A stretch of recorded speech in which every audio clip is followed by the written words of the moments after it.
এই ভিডিওটি দেখে খুবই কষ্ট পাবে। তো আগে দেখো, দেখে কিছু বলে যাও। কখনো নিজের চাইতে কাউকে বেশি ভালোবাসতে হয় না।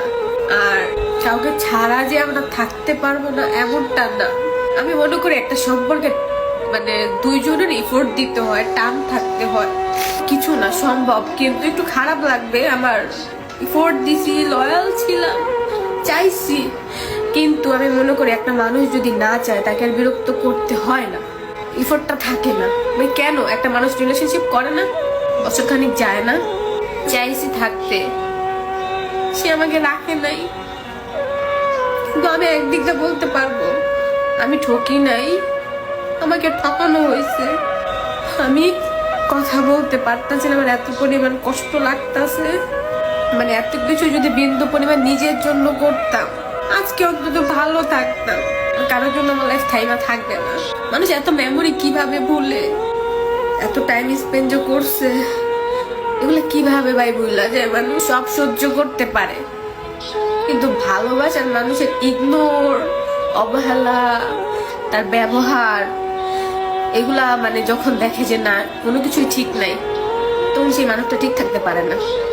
ট্রাই করার পরে, তারে রাখতে যাওয়ার পরেও আমি পারি নাই তারে রাখতে, ধইরা রাখতে। ব্যর্থতা ছিল, নয়তো তার ব্যর্থতা ছিল। আমার ভালোবাসেনি, সে আমাকে ঠকাইছে, কিন্তু ভালো থাকার জন্যই তো ঠকাইছে। আল্লাহ জানি তারে ভালো রাখে। কান্না করছি, পাগল হয়ে গেছি। আমি কিছু একটা বলতে চাই তারে, সেই সময়টাও সে আমারে দেয় নাই, শোনার ট্রাইও করে নাই, সে ফিলও করে নাই আমি কেমন আছি। সেই মানুষটাকে আমাকে ভালোবাসে, সে একদিন হইলো, আমি মনে করি 1 সেকেন্ডের জন্য হইলেও সে আফসোস করবে আমার জন্য। আকাশের দিকে তাকাইয়া বড় বড় নিঃশ্বাস ছাড়ছি যে কার জন্য আজকে আমি এই জায়গায় আসছি, কার সাথে থাকতে চাইছি, কার জন্য ফ্যামিলির সাথে লড়তাছি, কার জন্য এত কিছু করতেছি।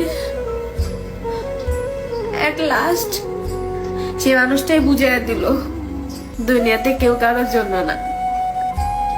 লাস্ট এই পর্যন্ত আইসা আঘাতটা অনেক অনেক অনেক বেশি ছিল, আর নিতে পারতাছিলাম না ভাই। দম বন্ধ হয়ে যেতেছিল। যে আমারে ছাড়া একা ভালো থাকতে চায়, তার একাই থাকতে দেওয়া ভালো। মনে করি যে আমাকে পায়া হারাইলো, সে জীবনে ভালোবাসাই পাইলো না। লেখা নাই, সেটা কেনই বাল্লা কপালে দেয়। একদিন সে মানুষটাও আফসোস করবো, দেখো কারো কাছ থেকে আঘাত পায় আইসা ঘটনা দিছে, কষ্ট দিছে, বুঝে নেয়, কিছুই করে নাই। তবে এটা বললে